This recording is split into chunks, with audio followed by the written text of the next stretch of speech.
Oke, untuk definisi teknologi itu sendiri adalah suatu alat yang diciptakan oleh manusia yang digunakan untuk mempermudah pekerjaan manusia.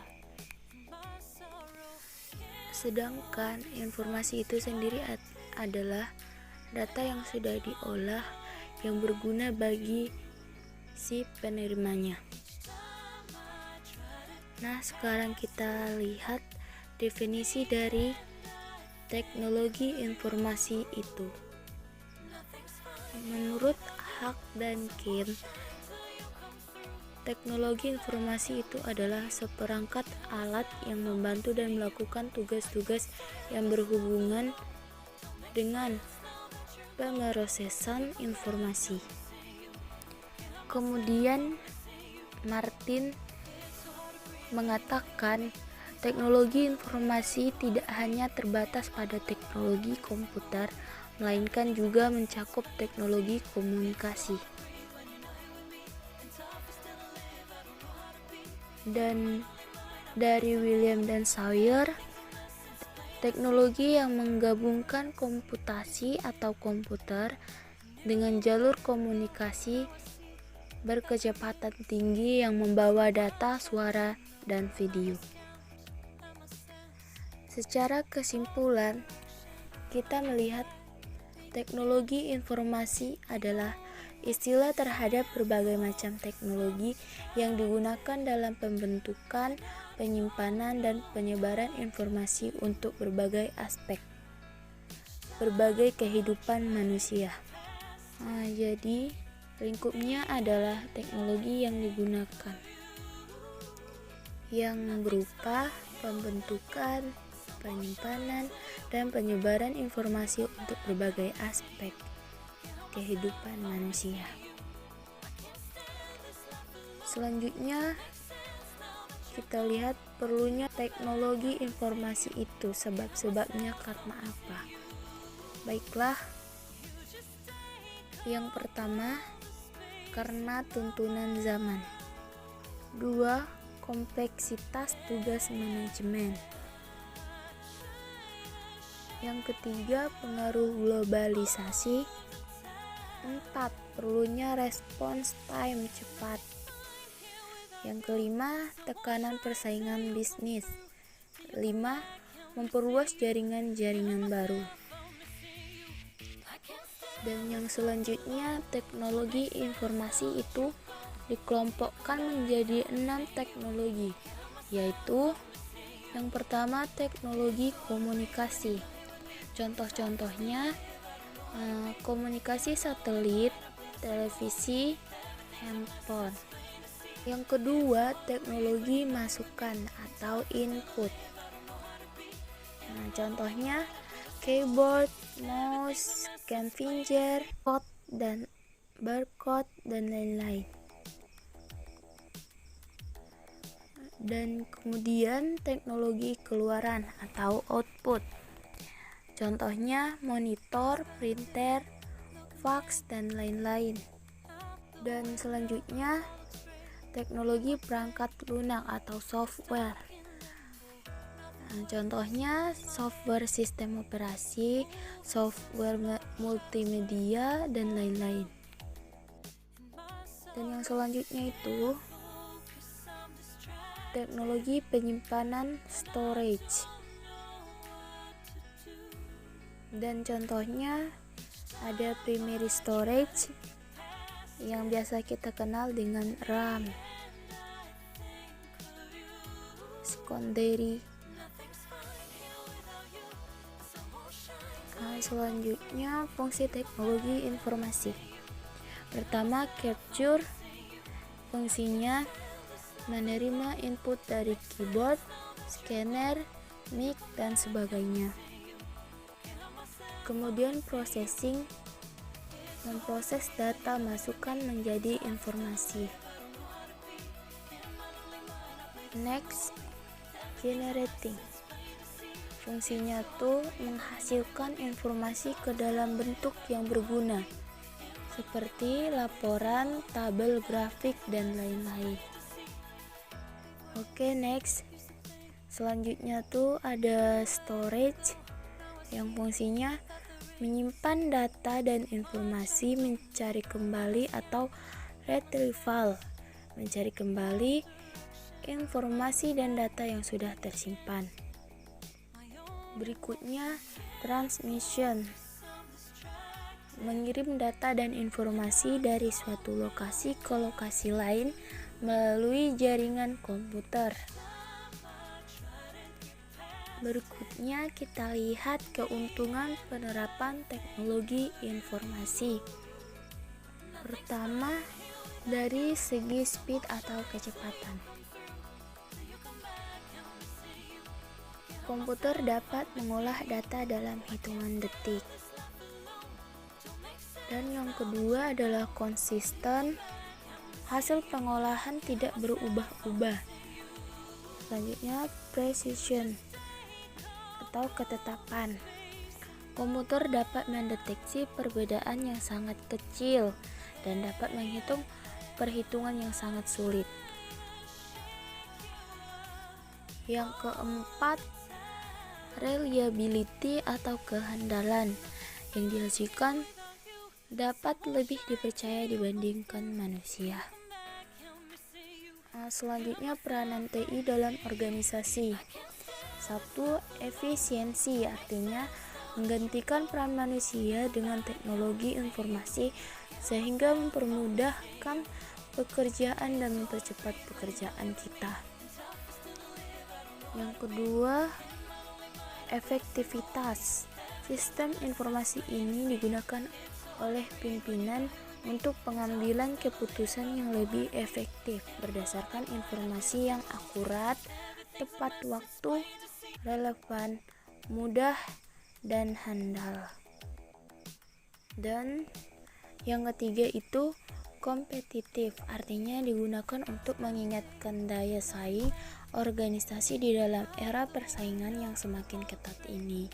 4. Komunikasi, untuk memudahkan komunikasi dan mempercepat pengambilan suatu keputusan dapat digunakan email atau telekonferensi. Kemudian dampak teknologi informasi. Jadi teknologi informasi ini juga ada dampak positif dan juga dampak negatifnya. Berikut dampak positifnya. Informasi lebih up to date, kemudahan mendapatkan informasi, menghemat biaya, membantu pekerjaan manusia, dapat menyimpan data dalam jumlah yang besar. Kemudian dampak negatif dari teknologi informasi.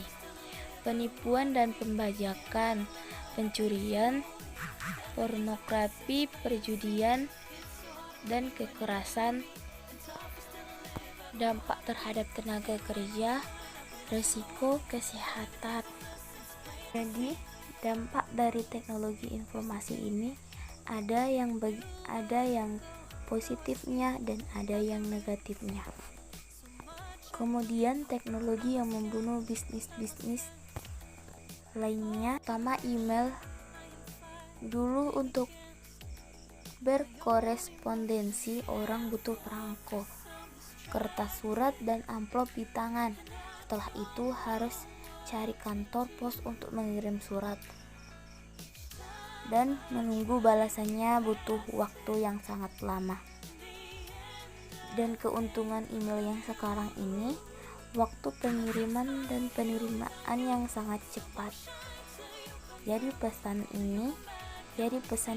yang kita kirimkan bisa kita kirim dan kita terima dengan waktu yang singkat.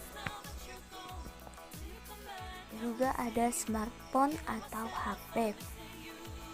Hampir setiap orang sekarang ini memiliki yang namanya HP atau smartphone.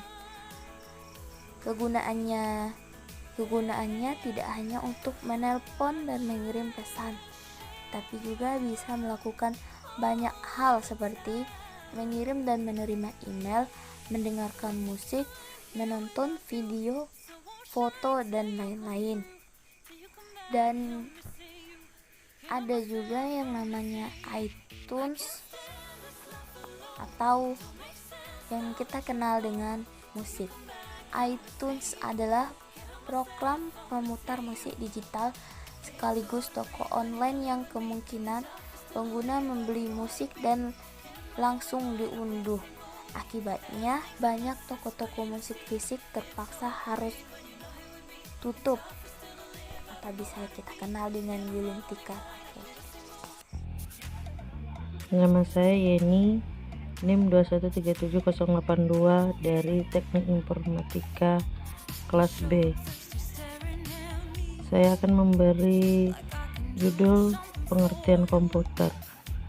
Pengertian komputer berasal dari kata computare yang artinya menghitung. Secara bahasa, komputer didefinisikan sebagai alat yang melakukan proses perhitungan aritmatika secara umum. Komputer didefinisikan sebagai seperangkat alat elektronik yang menghubungkan komponen satu dengan yang lainnya sehingga menghasilkan informasi yang sebelumnya telah diolah terlebih dahulu. Komputer terdiri dari 3 elemen, yakni hardware, perangkat keras seperti prosesor, hard disk, RAM, CPU, motherboard, software, perangkat lunak seperti aplikasi-aplikasi dan juga sistem operasi yang akan bekerja sesuai perintah yang diberikan oleh brainware pengguna. Pengertian komputer menurut para ahli, komputer adalah alat elektronik yang bekerja secara sistematis dan cermat untuk mengolah berbagai macam data, seperti data angka, suara, dan gambar. Komputer adalah suatu alat elektronik yang mampu melakukan beberapa tugas, yaitu menerima input, memproses input sesuai dengan instruksi yang diberikan, menyimpan perintah-perintah dan hasil pengolahannya, serta menyediakan output dalam bentuk informasi. Robert H. Blismer.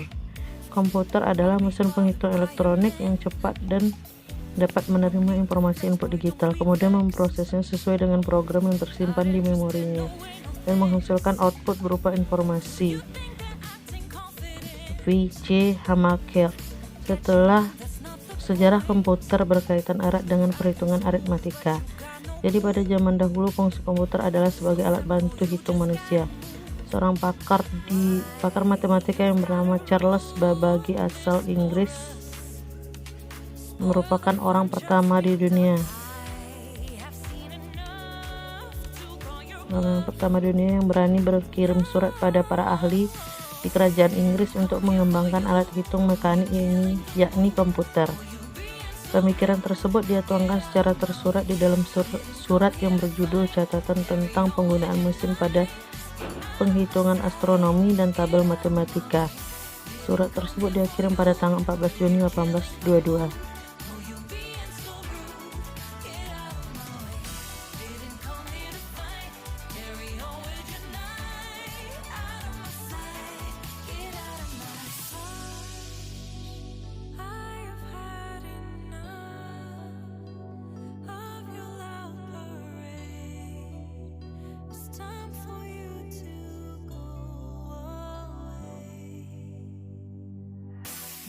Assalamualaikum warahmatullahi wabarakatuh. Saya Nurmia Review, NIM 2137075, yang menjelaskan tentang komponen sistem komputer. Komponen sistem komputer meliputi 3 bagian, yaitu hardware, software, dan juga brainware. Komponen pertama yang merupakan hardware yang biasa kita sebut sebagai perangkat keras, yaitu merupakan perangkat yang mempunyai wujud fisik dan bisa disentuh. Hardware ini mempunyai beberapa komponen juga, yang pertama terdiri dari CPU atau Central Processing Unit. CPU atau Central Processing Unit merupakan otak dari sebuah sistem komputer. Unit ini memiliki tanggung jawab dari sebuah kegiatan yang telah terjadi dan sudah diproses di dalam sebuah komputer. CPU memiliki fungsi sebagai pusat pengolahan data dan mengontrol segala macam perangkat internal maupun eksternal terhubung pada sebuah komputer. Berikutnya adalah input device. Input device ini merupakan bagian pertama dari perangkat masukan, yang termasuk dalam input device yaitu seperti keyboard, mouse, webcam, dan yang lain-lain. Perangkat tersebut dikategorikan input device karena berfungsi sebagai alat untuk memasukkan sebagai data dan juga perintah pada komputer. Sebuah data atau instruksi harus diinput terlebih dahulu sebelum diolah menjadi informasi yang seperti kita inginkan. Oleh karena itu, dibutuhkan sebuah unit input yang menjadi sebuah gerbang untuk data yang dari dunia luar masuk ke dalam sistem komputer. Bentuk-bentuk data yang telah diinput akan dikonversi menjadi kode binary sehingga dapat dibaca oleh memori utama.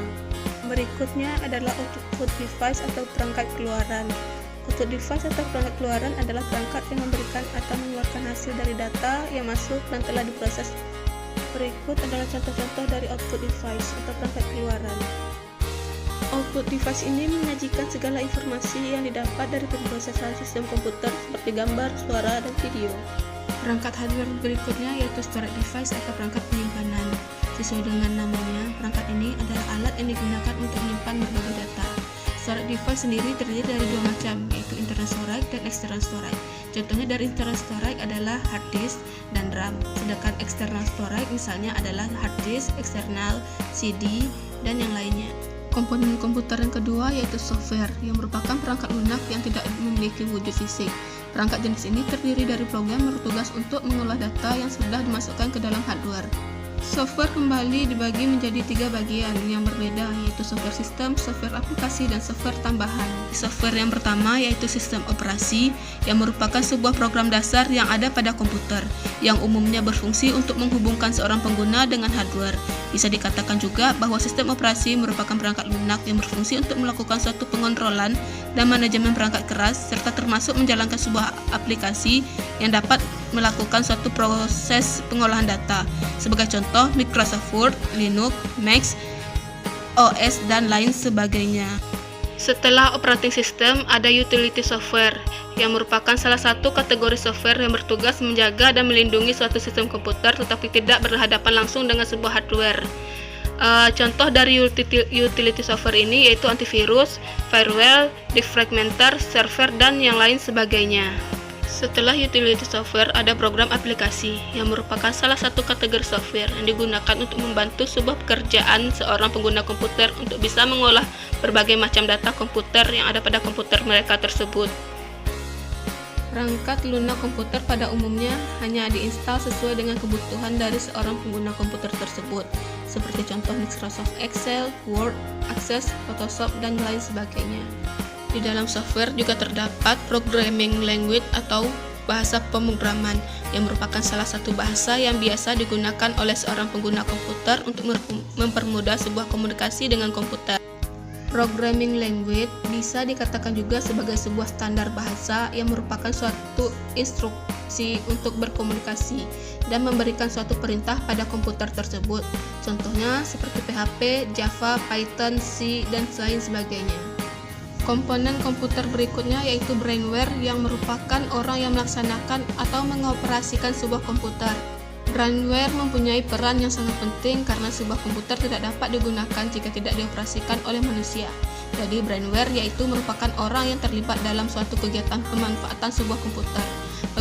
Pengguna komputer dibagi menjadi 4 jenis bagian, diantaranya sebagai berikut.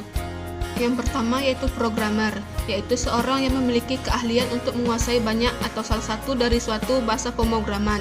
Jadi seorang programmer bisa dikatakan sebagai orang yang membuat dan memiliki sebuah tugas untuk mempersiapkan suatu program yang memang dibutuhkan dalam sistem komputer yang akan dipakai untuk mengolah sebuah data, seperti contohnya PHP, Java, Python, C, dan yang lainnya. Berikutnya adalah sistem analis. Sistem analis ini merupakan orang yang bertanggung jawab terhadap sebuah penelitian, perencanaan, pengkoordinasian, dan merekomendasikan pilihan dari suatu software, hardware, dan sistem yang sesuai dengan kebutuhan dari seorang penggunanya. Seorang yang bertugas sebagai sistem analis pun sangat berperan dalam sebuah proses pengembangan dari suatu sistem. Seorang sistem analis harus mempunyai 4 keahlian, contohnya analisis, teknis, manajerial, dan cara berkomunikasi yang baik dengan orang lain ataupun interpersonal. Brainware berikutnya yaitu administrator, yang merupakan orang yang bertanggung jawab atas pengelolaan dari sebuah sistem operasi serta beberapa program yang sedang berjalan pada sebuah sistem komputer. Setelah administrator, ada operator, yang merupakan orang yang hanya bertugas memanfaatkan sebuah sistem komputer yang sudah ada, atau seorang operator hanya menggunakan aplikasi tertentu saja untuk mengolah sebuah data sistem komputer.